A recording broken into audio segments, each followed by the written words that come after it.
اسم کے دو پہلو پڑھ لیے ہیں، اور وہ ہے جنس اور عدد۔ یعنی اسم کو ہم نے جنس کے اعتبار سے دیکھا تو اسم کی دو قسمیں تھیں، مذکر اور مؤنث۔ اسی طریقے سے اسم کو ہم نے عدد اور نمبر کے اعتبار سے دیکھا تو اس وقت ہمیں اسم کی تین قسمیں نظر آئیں، واحد، مثنی اور جمع۔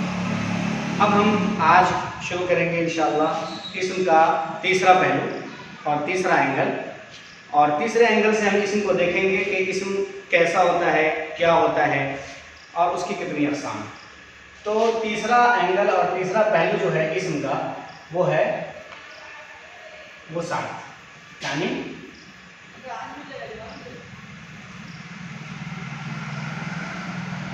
کیپیسٹی، ٹھیک ہے، وسعت۔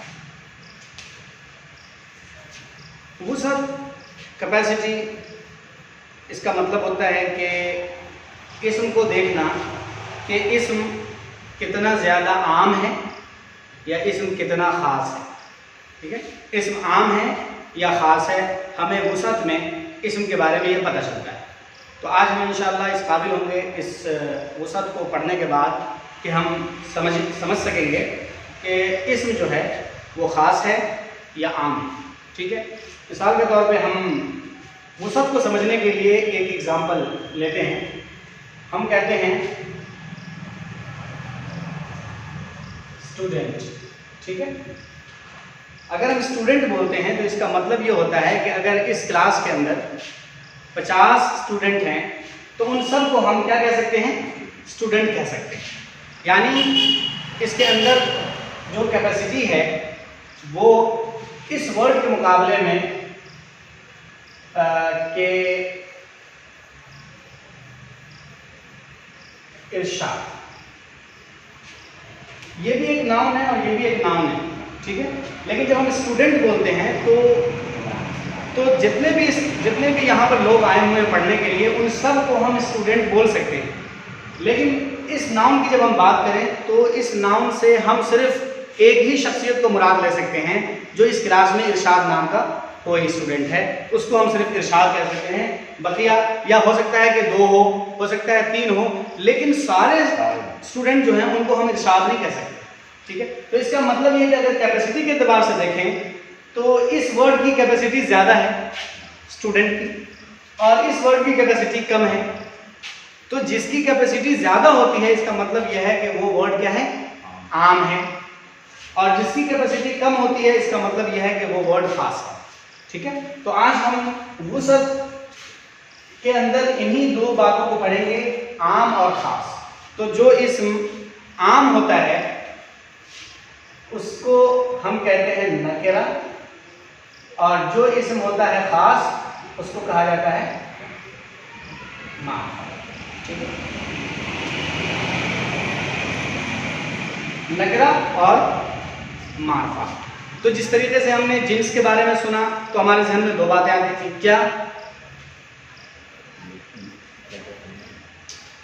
مؤنث اور مذکر۔ اسی طریقے سے جب ہم عدد کے بارے میں سنتے تھے تو 3 چیزیں ہمارے ذہن میں آتی تھیں، اور وہ 3 چیزیں کیا تھیں؟ واحد، مثنی اور جمع۔ تو اسی طریقے سے جب ہم وسعت کے بارے میں سنیں تو ہمارے ذہن میں 2 باتیں آنی چاہیے، اور وہ ہے نکرہ اور معرفہ، ٹھیک ہے۔ تو نکرہ وہ اسم ہوتا ہے جو عام ہوتا ہے، جس کے اندر کیپیسٹی زیادہ ہوتی ہے، اور معرفہ وہ اسم ہوتا ہے جو خاص ہوتا ہے۔ تو جو اسم کسی عام چیز کو بتائے وہ نکرہ ہے، اور جو اسم کسی خاص چیز پر دلالت کرے، جو ناؤن کسی خاص چیز پر دلالت کرے، کسی خاص اسپیسیفک چیز کو بتا رہا ہو، انڈیکیٹ کر رہا ہو، تو اس کا مطلب کیا ہے کہ وہ معرفہ ہے، ٹھیک ہے۔ تو اگر سوال کیا جائے کہ معرفہ اور نکرہ میں سے زیادہ کون ہو سکتا ہے؟ زیادہ نکرہ ہوگا اوبیسلی، اور اس کے مقابلے میں معرفہ کیا ہوگا؟ کم ہوگا۔ تو ہم معرفہ اور نکرہ میں سے کم کو پڑھ لیتے ہیں، ٹھیک ہے۔ کم کو پڑھ لیں گے، زیادہ جو ہے نا خود بخود جو چیزیں کم ہوں گی اس کو پڑھنا آسان ہوتا ہے۔ تو معرفہ کو ہم پڑھ لیتے ہیں، جو چیزیں معرفہ نہیں ہوں گی وہ نکرہ ہوگی، ٹھیک ہے۔ تو جو معرفہ نہیں ہوگا، جو بھی اسم معرفہ نہیں ہوگا وہ نکرہ ہو جائے گا. تو پہلے ہمیں کیا کرنا ہے، اسم کو معرفہ پروف کرنا ہے. ٹھیک ہے، معرفہ پروف کرنا ہے. اگر معرفہ پروف ہو گیا تب تو معرفہ ہے، اور اگر نہیں پروف ہو سکا تو وہ نکرہ ہو جائے گا. سیدھی سی بات. اب معرفہ، کسی بھی اسم کو معرفہ پروف کرنے کے لیے کیا کرنا ہوگا؟ تو اسم کو معرفہ پروف کرنے کے لیے ہم ایک لسٹ یہاں پر دیں گے جس کو ہم معرفہ کی اقسام کہیں گے. تو معرفہ کی جو اقسام ہیں ان کے اندر ہم اس اسم کو رکھ کر دیکھیں گے، فٹ ہو کر کے دیکھیں گے. اگر کہیں فٹ ہو جاتا ہے تو اس کا مطلب کہ وہ معرفہ پروف ہو گیا اور وہ اسم معرفہ ہو جائے گا. اور اگر اس لسٹ کے اندر کہیں فٹ نہیں ہوتا تو اس کا مطلب یہ ہے کہ وہ اسم کیا ہے، معرفہ نہیں ہے، وہ نکرہ کہلائے گا. ٹھیک ہے، تو اس طریقے سے ہم معرفہ کی کچھ اقسام پڑھتے ہیں یہاں پر، اور پھر ہم مثال سے ہم اس کو سمجھنے کی کوشش کریں گے کہ یہ اسم معرفہ ہے یا نکرہ، اس میں فٹ کر کے. تو یہاں پر ہم معرفہ کی اقسام لکھ لیتے ہیں. معرفہ کی قسمیں. ٹھیک ہے، معرفہ کی قسمیں. تو معرفہ کی جو ٹوٹل قسم ہے وہ ہے 7. 4 5 6 اور 7. ہم انشاءاللہ ان 7 اقسام کو پڑھیں گے معرفہ کی، اور اس کے بعد ہم کسی بھی اسم کو اس لسٹ کے اندر فٹ کر کے دیکھیں گے. اگر وہ فٹ ہو جاتا ہے تو معرفہ ہے، ورنہ وہ نکرہ ہے. باقی اور کوئی دماغ لگانے کی ضرورت نہیں ہے کہ وہ خاص ہے یا نہیں، وہ عام ہے یا نہیں. ٹھیک ہے، یہ سب کرنے کی ضرورت نہیں ہے. آپ اس لسٹ کے اندر اس کو رکھیں گے اسم کو. اگر وہ اس لسٹ کے اندر فٹ ہوتا ہے تو معرفہ ہے، اگر فٹ نہیں ہوتا ہے تو نکرہ ہے. ٹھیک ہے، تو معرفہ کی جو سب سے پہلی قسم ہے، پہلی قسم وہ ہے علم. ٹھیک ہے، علم. معرفہ کی پہلی قسم ہے علم. علم کہتے ہیں پراپر ناؤن کو. علم کا مطلب کیا ہوتا ہے؟ Proper noun. علم کا مطلب ایسے ہوتا ہے نشان. ٹھیک ہے، تو کوئی ایسی علامت، کوئی ایسی پہچان جو کسی آدمی کو خاص کر بنا دیتا ہو، جو صرف اسی کی پہچان ہو. جیسے آپ کا نام ارشاد ہے تو ارشاد آپ کی پہچان ہے. یہ جو ورڈ ہے ارشاد، یہ جو لفظ ہے یہ آپ کی پہچان ہے. یعنی اگر ارشاد بولا جاتا ہے تو آپ ہی مراد ہوتے ہیں اس سے. تو گویا کہ یہ پہچان بن گئی، یہ لفظ ہے. تو اس کا مطلب ارشاد جو ہے یہ کیا ہے؟ علم ہے. ٹھیک ہے، علم ہو نا، اور اس کو ہم کہتے ہیں کہ اس میں پراپر نام. جیسے مثال کے طور پہ زید. زید سب کو تو نہیں کہیں گے نا، زید خاص انسان کو ہی کہیں گے. تو علم کہتے ہیں جو کسی خاص شخصیت کا نام ہو، کسی خاص جگہ کا نام ہو، یا کسی خاص چیز کا نام ہو تو وہ علم کہلاتا ہے. جیسے زید ہے، حامد ہے، خالد ہے، مریم ہے، زینب ہے، فاطمہ ہے، کیا کہتے ہیں، ہندوستان ہے، دہلی ہے، بہار ہے، دربھنگہ ہے، اور پھر کیا کہتے ہیں، مکہ ہے، مدینہ ہے. یہ سب اگر چیز میں دیکھ لیں تو آپ کسی چیز کا نام بھی رکھ سکتے ہیں جو کوئی خاص ہو. جی بالکل، جی ماؤنٹ ایوریسٹ ہے. ٹھیک ہے، گنگا ہے، بالکل صحیح. تو اس طریقے سے یہ کیا ہو جائے گا، علم ہو جائے گا، پراپر نام ہو جائے گا. تو یہ پہلی قسم ہے. جو بھی لفظ علم ہو وہ کیا ہو جائے گا، معرفہ ہو جائے گا. دوسری قسم، تو اس میں ایک دو اور ایگزامپل لکھ لیں آپ، مریم اور اسی طریقے سے مکہ. ٹھیک ہے، دوسری قسم ہے زمین. ٹھیک،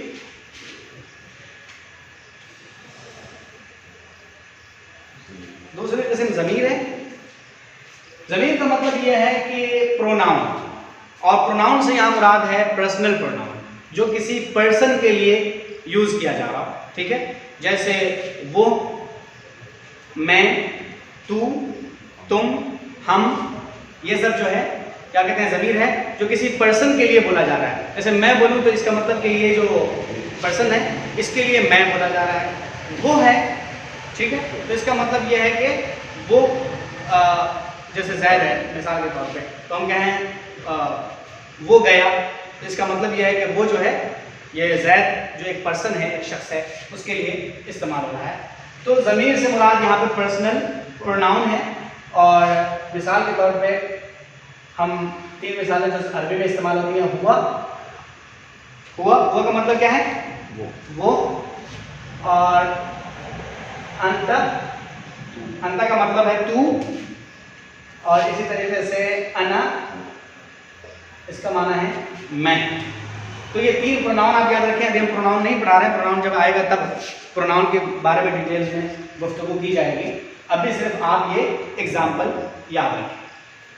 تیسری قسم ہے اشارہ.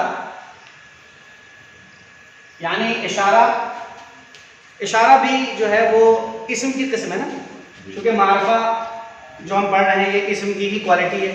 اسم ہی معرفہ ہوتا ہے یا نکرہ ہوتا ہے. تو جو اشارہ ہوگا اس کے اندر وہ بھی کیا ہوگا؟ اسمی ہوگا. تو یہ سارے جو ہیں وہ اسمانی ہیں، وہ سارے جو ہیں وہ ناؤنی ہیں. تو ضمیر بھی ناؤن کی کیٹیگری میں آتا ہے عربک کے اندر، اشارہ بھی ناؤن کی کیٹیگری میں. اشارہ سے مراد کیا ہے؟ وہ الفاظ جن کے ذریعے ہم کسی آبجیکٹ کو کی طرف انڈیکیٹ کرتے ہیں، اشارہ کرتے ہیں. کسی آبجیکٹ کی طرف اشارہ کرنے کے لیے جن الفاظ کو ہم یوز کرتے ہیں وہ ہے اشارہ. اس سے مراد یہ والا اشارہ نہیں ہے، بلکہ وہ ورڈ ہے جس کو ہم یوز کرتے ہیں اشارہ کرنے کے لیے. جی جیسے یہ ہے، کوئی چیز قریب ہوتی ہے تو ہم اس کو کہتے ہیں یہ. وہ دور ہوگی کوئی چیز تو ہم کہیں گے وہ. ٹھیک ہے، وہ گھڑی ہے یا وہ جھاڑو ہے، وہ دیوار ہے. قریب ہوگی تو ہم کہیں گے یہ کرسی ہے، یہ کتاب ہے، یہ قلم ہے. ٹھیک ہے، تو یہ قریب اور دور کے لیے اشارے یوز ہوتے ہیں. انگلش میں بھی ہوتے ہیں، دس ہے، دیٹ ہے، اس کا پلورل دیز اور دوز ہے. عربک میں جو الفاظ استعمال ہوتے ہیں اشارے کے لیے اس میں سے ہم 2 آپ کے لیے لکھ دیتے ہیں یہاں پر، اور یہ سب کو یاد ہوتے ہیں عربک کے اندر.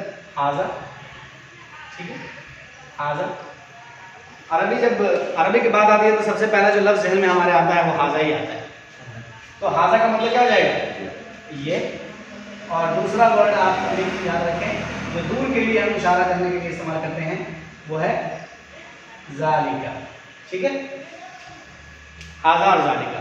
تو اس کا مطلب جو بھی اشارے ہیں عربک کے اندر وہ سارے کے سارے کیا ہو جائیں گے؟ معرفہ.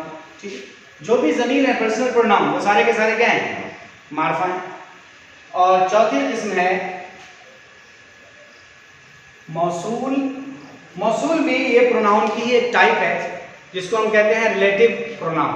ٹھیک ہے، یعنی 2 جملوں کو آپس میں جوڑنے کے لیے جو لفظ ہم استعمال کرتے ہیں اس کو ہم موصول کہتے ہیں یا اسم موصول کہتے ہیں. جیسے اردو میں ہم استعمال کرتے ہیں جو. ٹھیک ہے، یہ وہ قلم ہے جو میں نے بازار سے خریدا ہے. ٹھیک ہے، یہ وہ کتاب ہے جو بہت آسان ہے. ٹھیک، تو 2 جملے تھے، اس کو جو کے ذریعے آپس میں جوڑ دیا گیا. تو اس کا مطلب یہ ہے کہ موصول وہ الفاظ ہوتے ہیں جن کے ذریعے ہم 2 جملوں کو آپس میں جوڑتے ہیں، ریلیٹ کرتے ہیں. اس کو ہم کہتے ہیں ریلیٹو پروناؤن.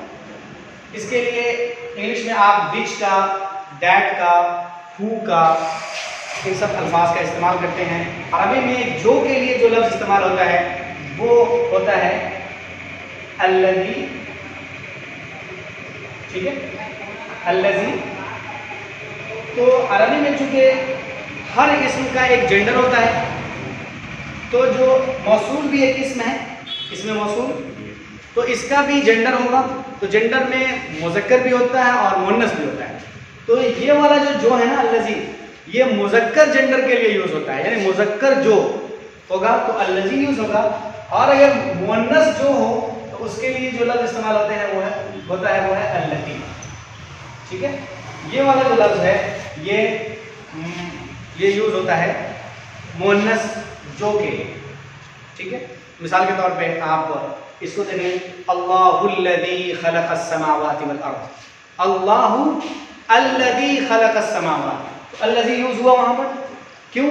کیونکہ جو اس سے پہلے والا ورڈ تھا جس کے لیے یہ جو یوز ہو رہا ہے وہ ہے اللہ، اور اللہ لفظ کو عربی میں مذکر کنسیڈر کیا جاتا ہے. ٹھیک ہے، حالانکہ ذات اللہ تعالیٰ، ذات باری تعالیٰ کا کوئی جینڈر نہیں ہے، لیکن اس لفظ کا کو ایز اے مذکر ٹریٹ کیا جاتا ہے. تو اسی لیے الذی یوز کیا گیا اس وہاں پر. اور اسی طریقے سے قرآن میں استعمال ہوا ہے سورۃ الہمزہ کے اندر، وَيْلٌ لِكُلِّ هُمَزَةٍ لُمَزَةٍ الَّذِي جَمَعَ مَالًا وَعَدَّدَهُ يَحْسَبُ أَنَّ مَالَهُ أَخْلَدَهُ كَلَّا لَيُنبَذَنَّ فِي الْحُطَمَةِ وَمَا أَدْرَاكَ مَا الْحُطَمَةُ نَارُ اللَّهِ الْمُوقَدَةُ. اور اس کے بعد الَّتِي تَطَّلِعُ عَلَى الْأَفْئِدَةِ، یعنی کہ یہ جو ہے